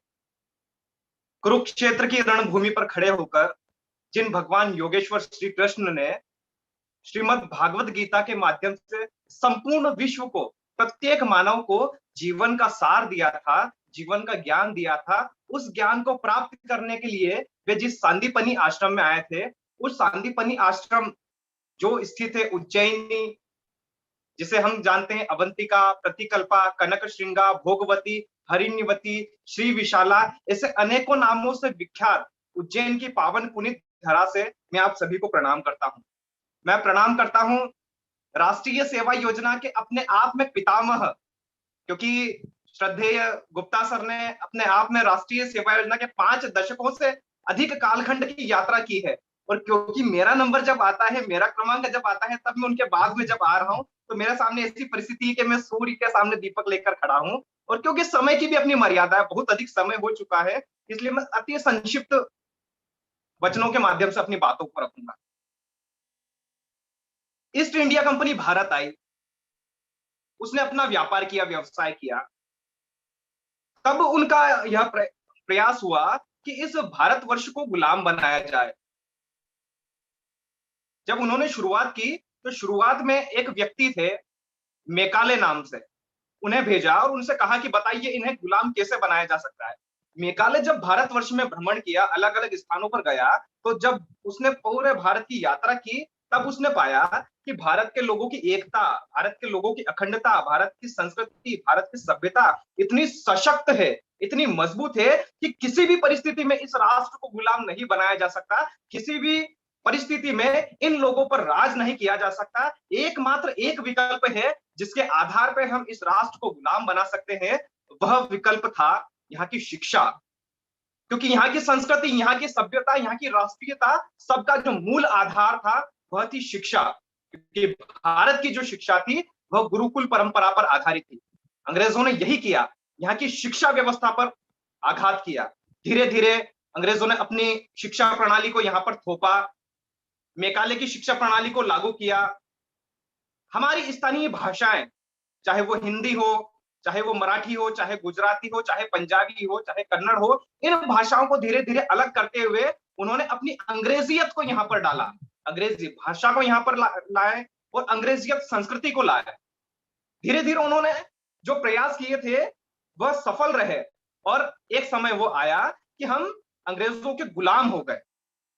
स्वतंत्रता प्राप्ति के पश्चात सबसे पहला बात यही उठी थी कि हमने अंग्रेजों को यहां से हटा तो दिया, लेकिन यहाँ पर जो अंग्रेजियत है, जो पाश्चात्य संस्कृति है, उसे कैसे यहां से रोका जाए, यहाँ पर कैसे पुनः भारतीय मूल्य आधारित शिक्षा को स्थापित किया जाए। इसलिए मूल्य आधारित शिक्षा में महत्वपूर्ण पड़ावों को जो शुरू किया गया था, उनमें से एक था राष्ट्रीय सेवा योजना। राष्ट्रीय सेवा योजना धीरे धीरे अपनी यात्रा को लेकर आगे बढ़ा। हमने जो इस महान अभियान को चलाया है, हमने ये जो 52 वर्षों की यात्रा की है, इसमें हमने कुछ बहुत बड़ा कार्य नहीं किया।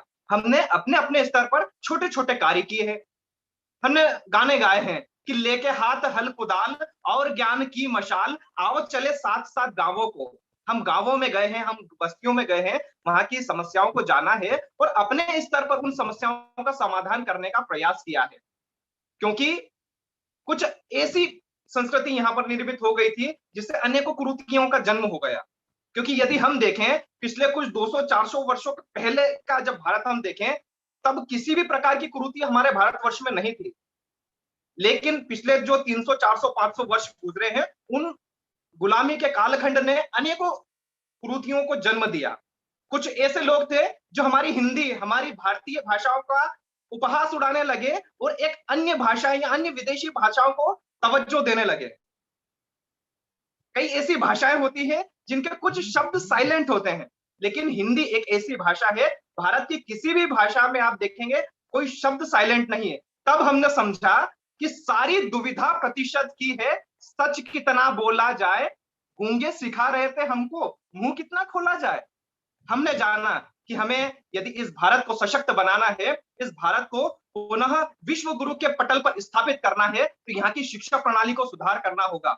हमें हमारे विद्यार्थियों को समाज से जोड़ना होगा, हमें हमारे विद्यार्थियों को राष्ट्र से जोड़ना होगा, संस्कृति से जोड़ना होगा, सभ्यता से जोड़ना होगा और एक पूर्ण व्यक्तित्व को विकसित करना होगा। जिसी उद्देश्य के साथ, इसी परिकल्पना के साथ समाज सेवा के माध्यम से व्यक्तित्व विकास की संकल्पना को विद्यार्थियों के मन और मस्तिष्क में स्थापित किया गया। और आज हम देखते हैं 52 वर्षों के बाद राष्ट्रीय सेवा योजना अपने सफलता के शीर्ष पर स्थापित हो रही है। मात्र 40,000 स्वयंसेवकों के माध्यम से प्रारंभ हुई राष्ट्रीय सेवा योजना में आज 40 लाख से अधिक स्वयंसेवक है। और मैं सौभाग्यशाली हूं कि माननीय नरेंद्र मोदी जी, प्रधानमंत्री जी के सशक्त नेतृत्व में आज हमने राष्ट्रीय शिक्षा नीति 2020 को देखा है, जो शिक्षा नीति पुनः मूल्य आधारित शिक्षा पर बल देती है और एक ऐसी शिक्षा नीति जो ये कहती है कि आप राष्ट्रीय सेवा योजना को एक विषय के रूप में लागू करें। मैं सौभाग्यशाली हूं कि मैं जिस प्रदेश से आता हूं, भारत के हृदय प्रदेश से आता हूं, मध्य प्रदेश ने राष्ट्रीय शिक्षा नीति 2020 को लागू किया है और मध्य प्रदेश पहला ऐसा राज्य बन गया है जिसने राष्ट्रीय सेवा योजना को एक विषय के रूप में लागू कर दिया है पूरे प्रदेश में।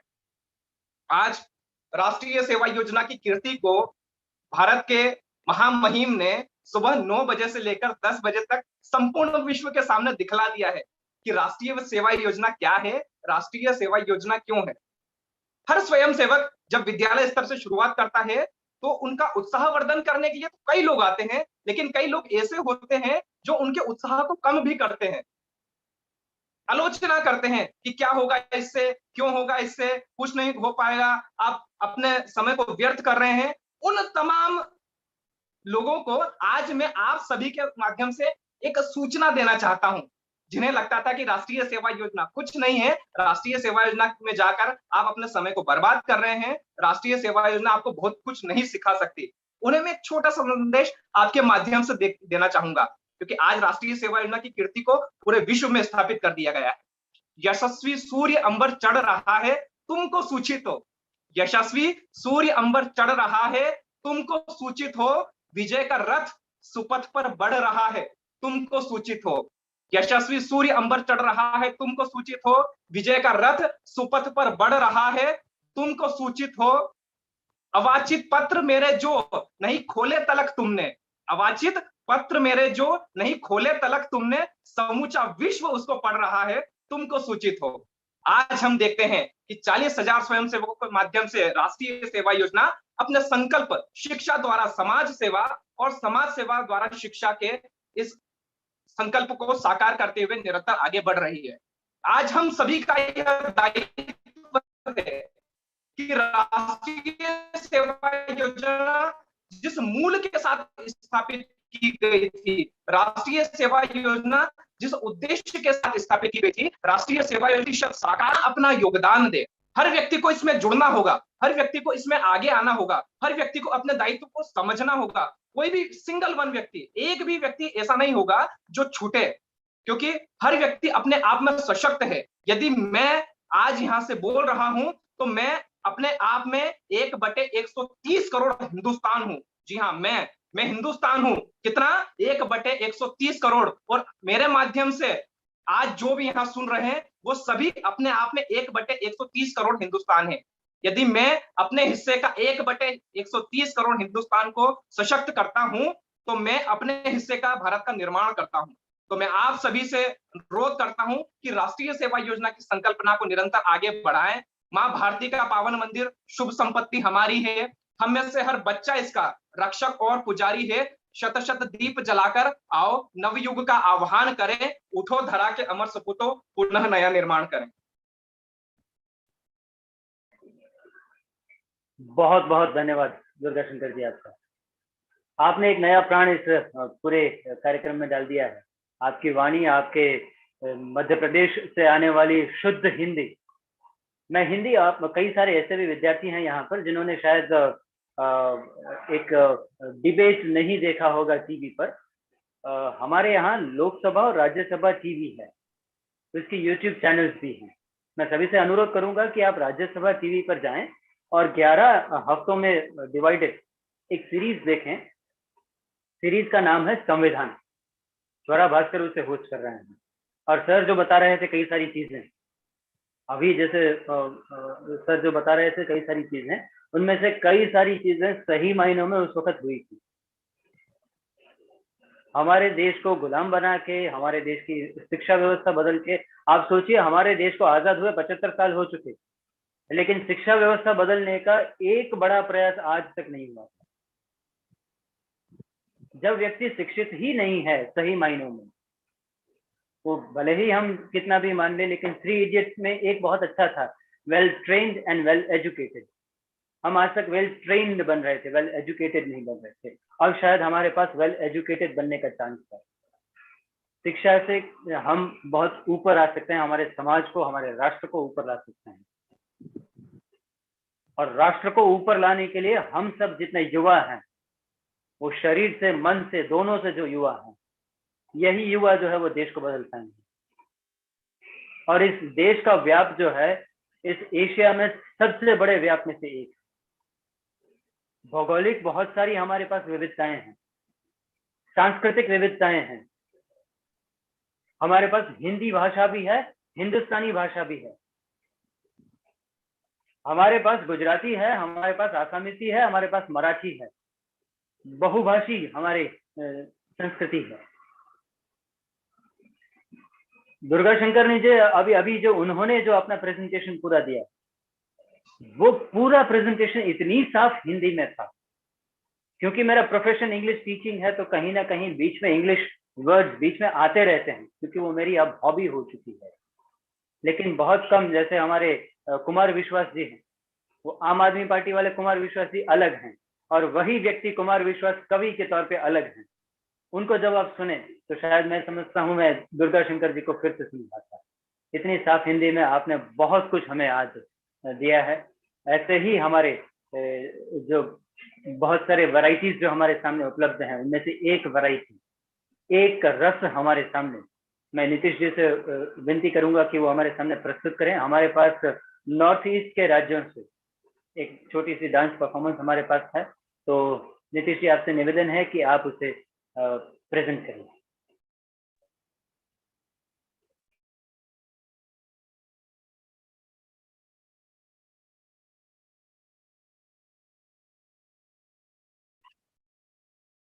सर आवाज आ रही है? पहले confirm.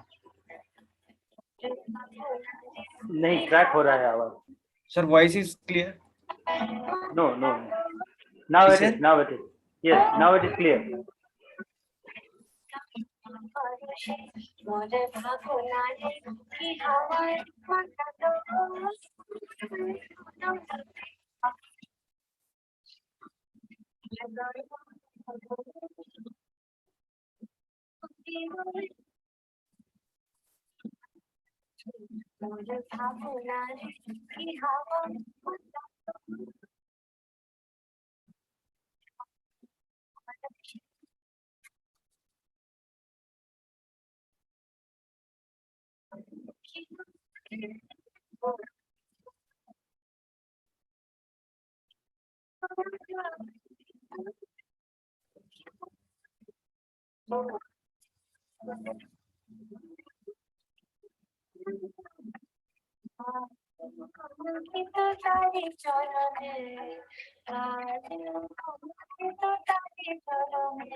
Sir, just wait a minute. No problem. No problem.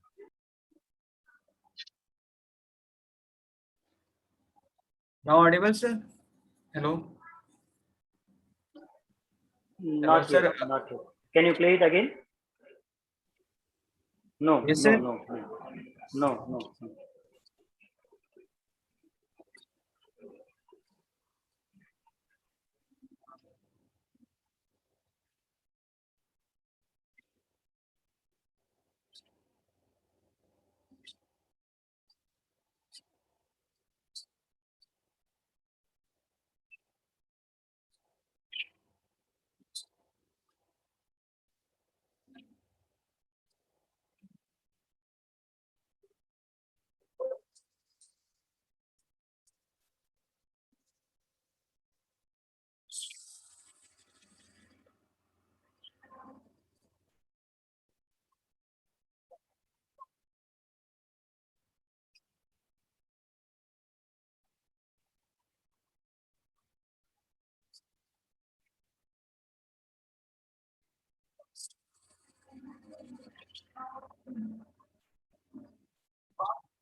Thank you Nitish ji, हमारे साथ 2-3 बहुत ही बढ़िया डांस परफॉर्मेंसेस शेयर करने के लिए, क्योंकि ये सभी डांस परफॉर्मेंसेस नॉर्मली हम नेशनल लेवल जो हमारे इवेंट्स होते हैं उसी में देखते हैं, और आज हम यहाँ पर एक अपनी खुद की इवेंट में ये सभी परफॉर्मेंसेस देख पा रहे हैं, क्योंकि हमारी डिकोड योरसेल्फ की जो टीम है उसका हम सही मायनों में हम टीम मेंबर होते हुए भी अपने आप का आभार व्यक्त करते हैं कि हम सभी को ये आज मौका मिला है कि हम ऐसी कुछ अच्छी चीजें देख पा रहे हैं।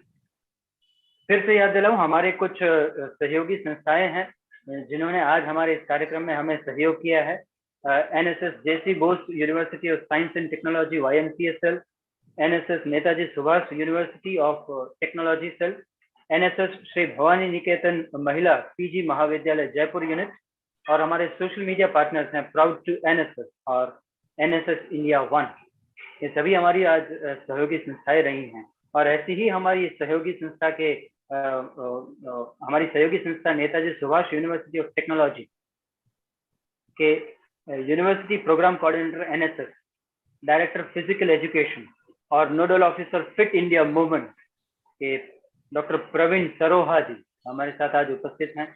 मैं उनसे विनती करूंगा, हालांकि ये बहुत कठिन शब्द है मेरे लिए भी, कि वोट ऑफ थैंक्स वो करें। कठिन शब्द इसलिए क्योंकि वोट ऑफ थैंक्स करेंगे और थोड़ी ही देर में हम सभी अपने अपने कार्यों में उलझ जाएंगे, और हो सकता है कि इस अच्छी एक इवेंट को हम सिर्फ अपनी याद में बसाए रखें।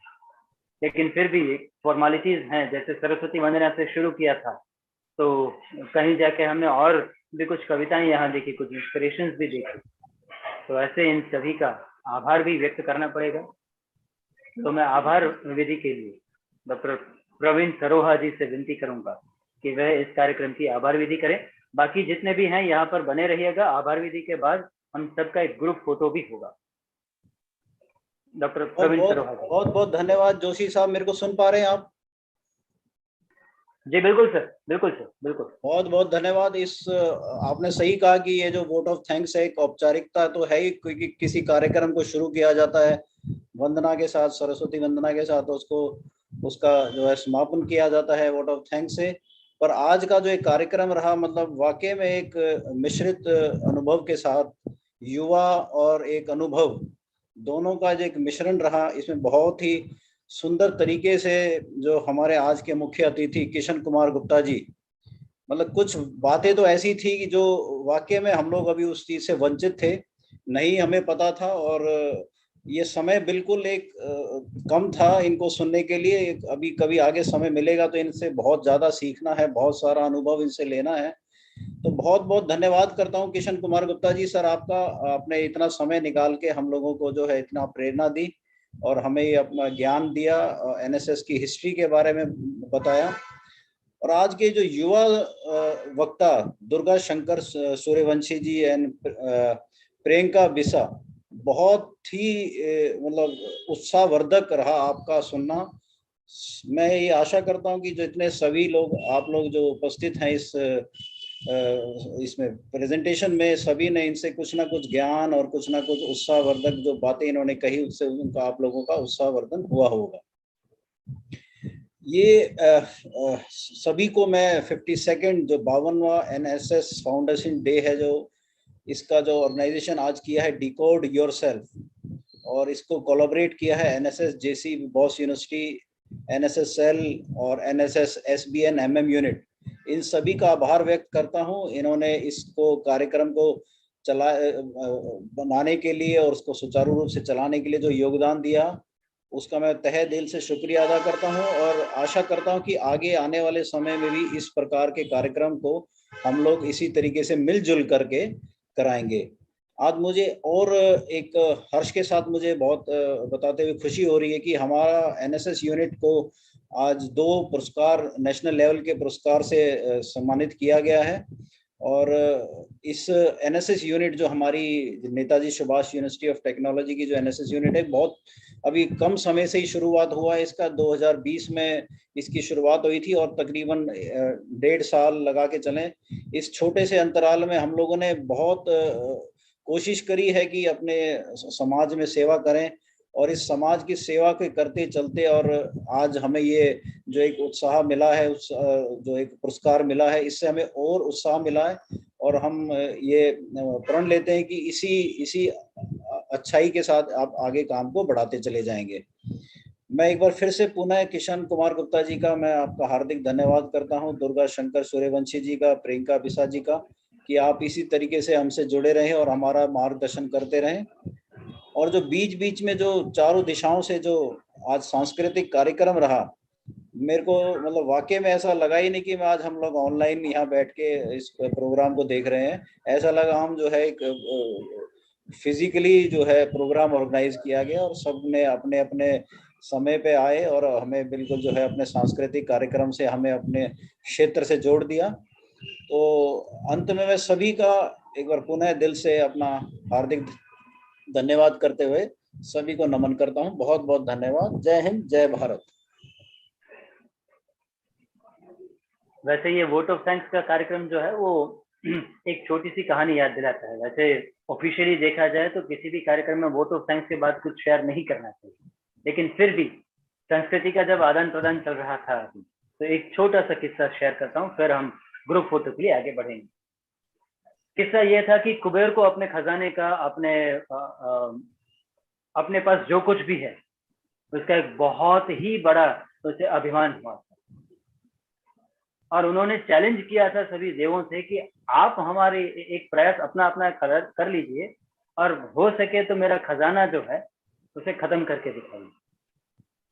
और इसमें गणेश जी को किसी ने सामने रख दिया था कि चलिए आप करिए, और गणेश जी को भोजन करवाना शुरू किया था।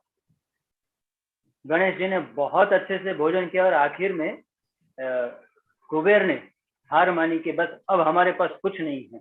लेकिन गणेश जी ने कहा नहीं, अब तो ये चालू रहेगा, तुम्हारा चैलेंज था, तुम्हें पूरा करना पड़ेगा। फिर किसी देवों ने कहा एक काम करिए, आप इनको एक तुलसी पत्र खिला दीजिए, तुलसी पत्र खिलाइए और इनका जो भोजन है वो यहीं पर समाप्त हो जाता है। और केवल एक तुलसी पत्र से इनका भोजन जो समाप्त हुआ। तो मैं हर बार ये याद करता हूँ कि जब भी किसी वोट ऑफ थैंक्स अगर होता है तो एक तुलसी पत्र समान है कि एक कार्यक्रम को यहाँ पर विराम देने के लिए वो रहता है। बाकी हर साल, हर वक्त, हर विधि से पहले हम अपना भोग जो है वो श्री गणेश जी को हम चढ़ाते हैं। तो इसी आशा के साथ हम आज NSS volunteers, NSS program officers, हमारे सभी मेहमान ये आशा के साथ यहाँ से एक ग्रुप फोटो के बाद डिस्पर्स होंगे कि हमारा प्रसाद रूप जो हमारा सेवा कार्य है वो हर वक्त हम चलाते रहें। इस राष्ट्र के उत्थान में हम जितना भी योगदान दे सकें उतना योगदान दें। और नीतीश जी, मैं सबसे विनती कर रहा हूँ कि सभी अपना कैमरा जो है वो चालू रखें ताकि हम स्क्रीनशॉट के माध्यम से ग्रुप फोटो ले सकें। क्या मैं सही हूँ? जी सर, जी सर। जी जी जी, सभी जितने भी यहाँ पर ऑनलाइन माध्यम से अभी हमारे साथ जुड़े हैं वो सबसे विनती है कि भले ही माइक चालू ना करें क्योंकि डिस्टर्बिंग साउंड होंगे, लेकिन सभी अपना कैमरा चालू करें और स्क्रीन में सामने देखते रहें ताकि हम अपना एक group photo, virtual group photo ले सकें। नीतीश जी, हो जाए तो बताइएगा। जी sir.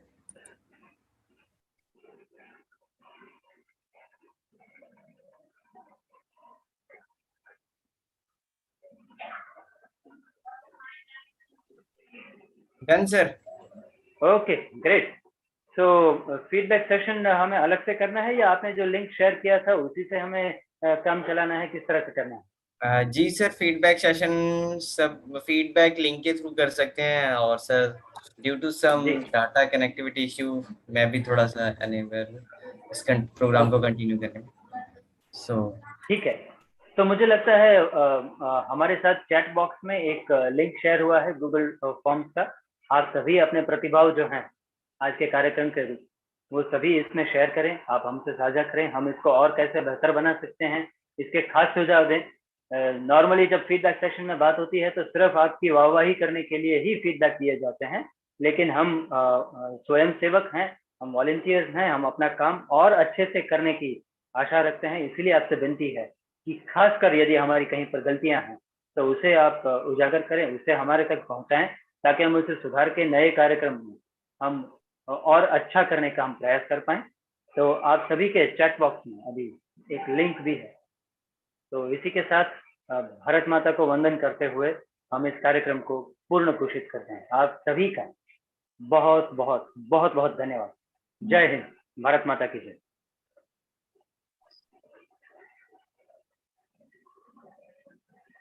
Thank you so much again to all of you for joining us. Thank you so much sir and ma'am जिन्होंने भी इस पूरे इवेंट को ऑर्गेनाइज करने में हमारे सपोर्ट किया, और कल्चरल परफॉर्मेंस के लिए जितने भी पार्टिसिपेंट्स के हमारे पास एंट्रीज आई थी उन सभी को टीम डिकोड योरसेल्फ की तरफ से बहुत बहुत धन्यवाद। और जितने भी पार्टिसिपेंट्स अलग अलग स्टेट से हमें ज्वाइन किए हैं, चाहे वो फेसबुक के माध्यम से हो या यूट्यूब के माध्यम से हो, जिन्होंने हमें ज्वाइन किया हो, उन सभी को भी मैं टीम डिकोड योरसेल्फ की तरफ से बहुत बहुत धन्यवाद कहता हूँ कि आपने अपना बहुमूल्य समय निकाला और हमारे सेशन को ज्वाइन किया। आप सभी को जय Hind and thank you so much.